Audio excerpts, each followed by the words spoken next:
Drafting with Numot is brought to you by CoolStuffInc.com and GatheringMagic.com. Explore the game. Hey everyone, Kenji, aka Numot the Nummy here for another edition of Drafting with Numot. This time, we get to play some holiday freaking Cube. If you guys haven't had the chance to draft Cube before, it's just a lot of powerful cards put into a draft format. And this one is Powered Cube, which means you might have the opportunity to see pieces of the Power 9 from Magic, so like the Moxes, Black Lotus, Time Twister, etc. Here, this pack is pretty good. I mean, every one of the Cube packs are clearly going to be nice, but what I like to do in Cube is go brown. That is to say, artifacts. The original artifacts of old have this old, or like the dark brown color like this Metalworker has, as opposed to the newer cards like Sword of Fire and Ice or Pithing Needle. Duretti's very good. Elspeth, Hero of Bladehold's nice. Love Mind's Desire if you're going to go the Storm route. Thragtusk is just value. Sword of Fire and Ice is very good. Phantasmal Image is great. I think the correct pick here is probably one of the Planeswalkers or Sword of Fire and Ice. I would much rather just take the Metalworker here. Again, I like going brown, and this card can lead to some very, very silly and broken starts. So I'm going to go ahead and take the Metalworker, see what that ends up doing for us. Another nice pack. Sylvan Library, Ral Zarek, Mindslaver, Firemancer, Compulsive Research. Lots of nice cards here. Like I said before, you're going to find nothing but good cards in these packs, and even potentially some power. After taking Metalworker, I kind of like looking at Ral Zarek. Can do some pretty nice shenanigans with those two, and Ral Zarek's just very good on his own. Compulsive Research is always great. Dig 3 cards deeper into your deck. Firemancer's excellent. Sylvan Library. I think here I might have taken the Planeswalker, Ral Zarek, but I could take the Compulsive Research, and maybe that's even better to do here.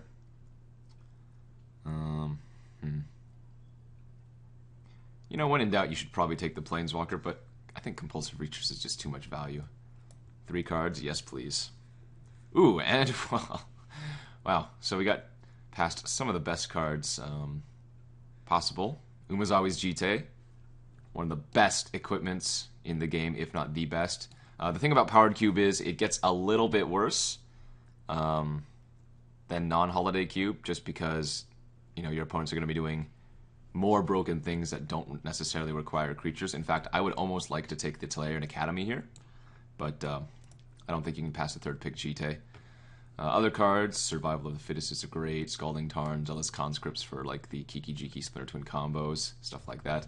If we're lucky, we can wield the Tolarian Academy, but that probably shouldn't happen. I'm happy to just take the Jitte here, though, and get past it. It looks like another equipment, Sword of War and Peace. The thing is, I like taking all of this equipment.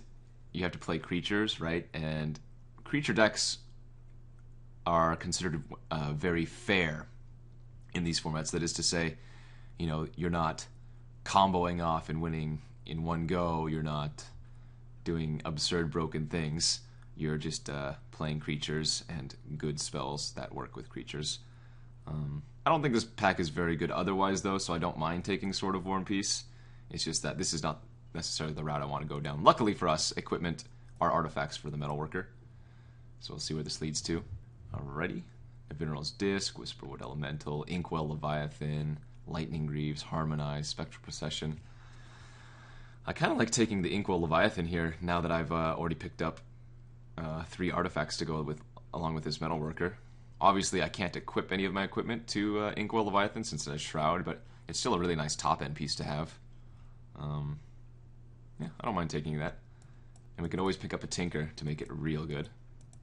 Kiora, Venser, Wrath of God. I think I might just take Venser here. Maybe Wall of Omens is good too. Murderous Cut's also in the pack. Go ahead and just take Venser. Could be Blue Light Control-ish. We never know. Ooh, Riftwing Cloudskate is a perfect one to follow up Venser with. Riftwing Cloudskate's one of my favorite creatures for Cube. You can suspend it early, and you get a really powerful effect in addition to a flyer when it enters the battlefield, so happy to pick that one up. Rashadan Port's another fun one too. Windswept Heath, Bloodbraid Elf, Shriekmaw, all good cards, but I'm going to take the Port here. I like denying my opponents their mana sources. And we wield the Phantasmal Image. I think that's kind of weird. Image is very, very good. Doretti is also very good. Breeding Pool's nice. In fact, Doretti might even be the correct pick for us here.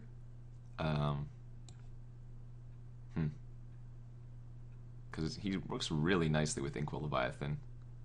But I don't think I want to take a red card right now. In Phantasmal. Well, no. We'll take the Planeswalker. What you can do is you can use Doretti plus, discard Inkwell Leviathan and then get it back with his -2. Because in the graveyard you can target the Inkwell Leviathan. Okay, Mindslaver could be cute.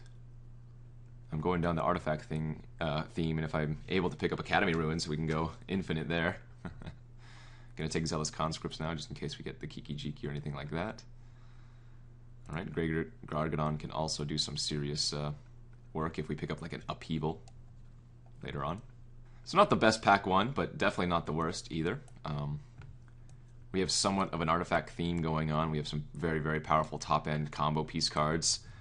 We're just looking to see what the next few packs can really do for us. I'm excited. Alright, we did it. We opened a really sweet pack 2. Mishra's Workshop, Academy Ruins for the Mindslaver, Vampiric Tutor, Thran Dynamo, Counterspell. All exactly the kind of thing that we're looking for. I might just take the Mishra's Workshop here. I know we don't have that many artifacts right now, but that land is so good and I don't want it to go away from me. I don't want to have the chance that it doesn't come back. Yeah, I'm going to take the Workshop here. Look to pick up some more artifacts. Ooh, we just got past a Library of Alexandria. Now, while Library isn't Power 9 itself, it is generally considered like the 10th piece of power, just because if you have it in your opening hand, especially if you're on the draw, it's very, very hard to lose, just because, well, the sheer card advantage that you get. Another great one to pick up there. This pack is not as good, but we do have a Glen Elendra Archmage, which is excellent in this format. Outpost Siege is good. Some other fine cards, but yeah, I'm happy to take a Glen Elendra Archmage. Let's do that. Next pack, we have a Metamorph. Parallax Wave is good. A Darker Waste would be nice too. Mother of Ruins, Iona. Very happy to take Metamorph. It's another artifact. Can turn into anything, and since I passed that Phantasmal Image from pack 1, I'm happy to get this kind of effect. Alrighty. And again, we did pass that Tolarian Academy, so if we can wheel that, I'll be very happy as well. Some nice cards here for us. Spellskite and Artifact, Volcanic Island for fixing, Force Spike is just value. I think I'm just going to take the Spellskite over the fixing right now. I mean, honestly, I don't really need this Venser, and the color requirements of our deck aren't very harsh. Let's go ahead and take the Spellskite and see what happens. Well, this pack is not as exciting. I'd love to take a Winter Orb, but I just don't have any of the brown mana. I passed that Thran Dynamo, but we haven't seen really much else in the way of ramp. No Grim Monolith, no Everflowing Chalice, that type of thing. I'm going to go ahead and take it, though, but, this might not pan out. Alright, speaking of artifact mana, we got a Pentad Prism. Not a bad one. A little bit unfortunate, you can only use it twice if you have Sunburst 2, but yeah, still a decent one to pick up. Passing Disenchant, which is great in this format. Some red cards, yada yada yada. Ooh, Sower of Temptation. That's quite a nice one. Gonna go ahead and just snap that up. Passing Armageddon, Nicol Bolas, Hymn to Turok. Good pack, definitely. Alright, we wield the Academy Ruins. That's what we're looking for. We will potentially lock people out with the Mindslaver Academy Ruins combo. It's very expensive, but well, we have like the Workshop already. If we get an early Metal Worker out, we could very easily get this going super quickly. Plus, we can always Doretti it. Oh yeah, we can also Doretti it. Oh, that's also sweet. Yeah, this deck has the potential to do some silly things. Conscripts is great in this format, by the way. I don't know if I mentioned that before, but there are just so many huge threats, be it Planeswalker creatures, even just an artifact that you can steal and really get the opponent with. Alright, very happy to take a Flametongue Kavu.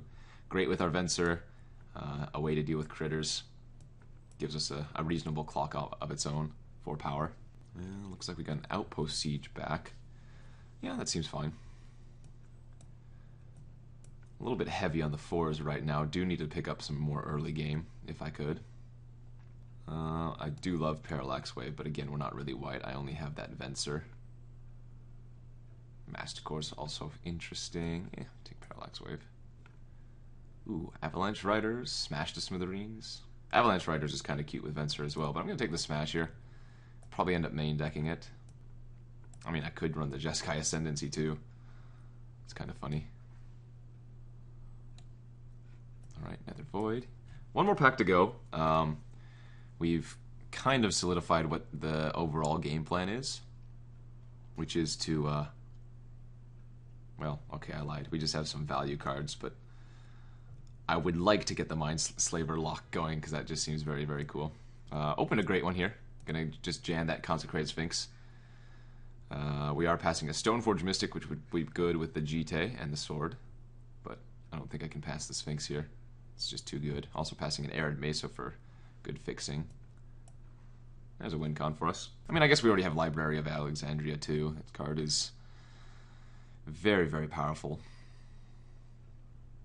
We'll have to see what this last pack holds for us. Okay, Lodestone Golem is also very solid.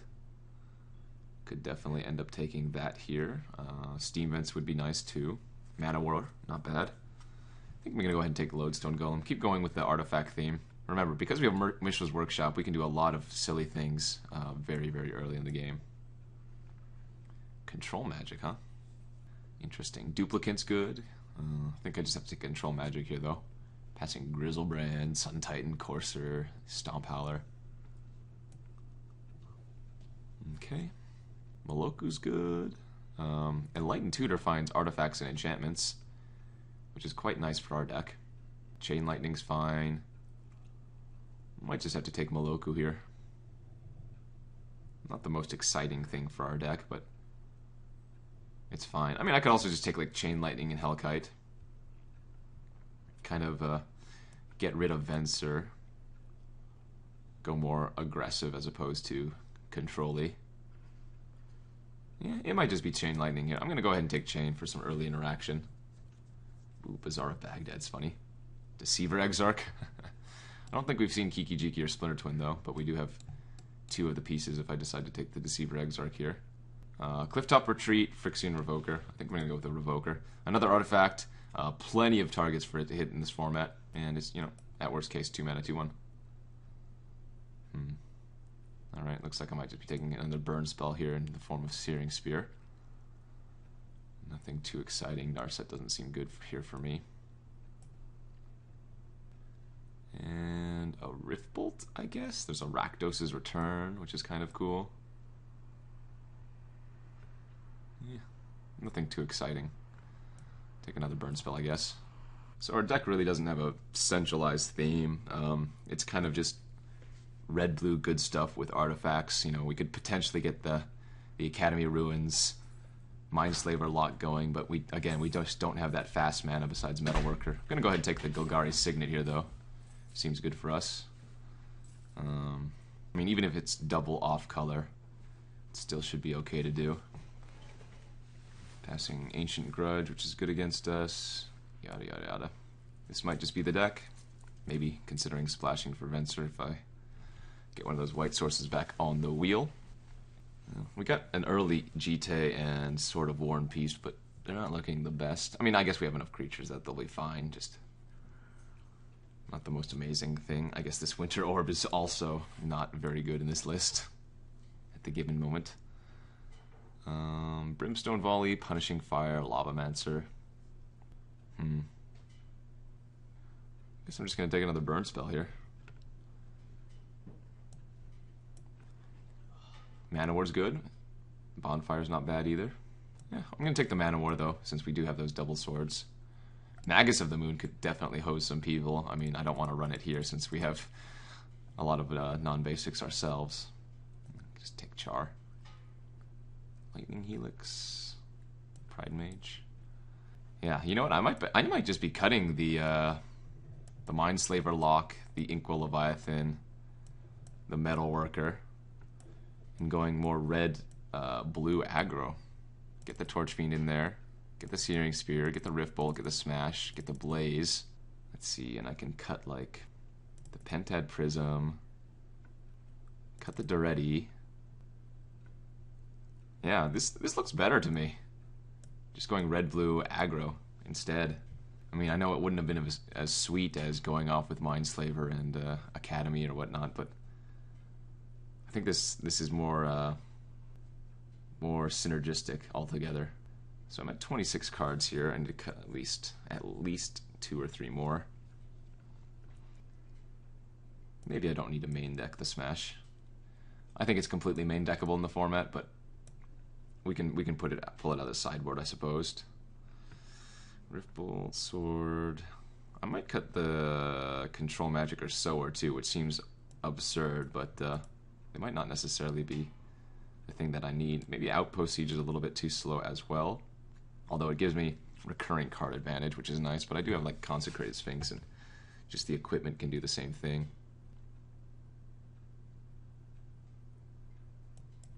Yeah, probably have to leave all of those in there.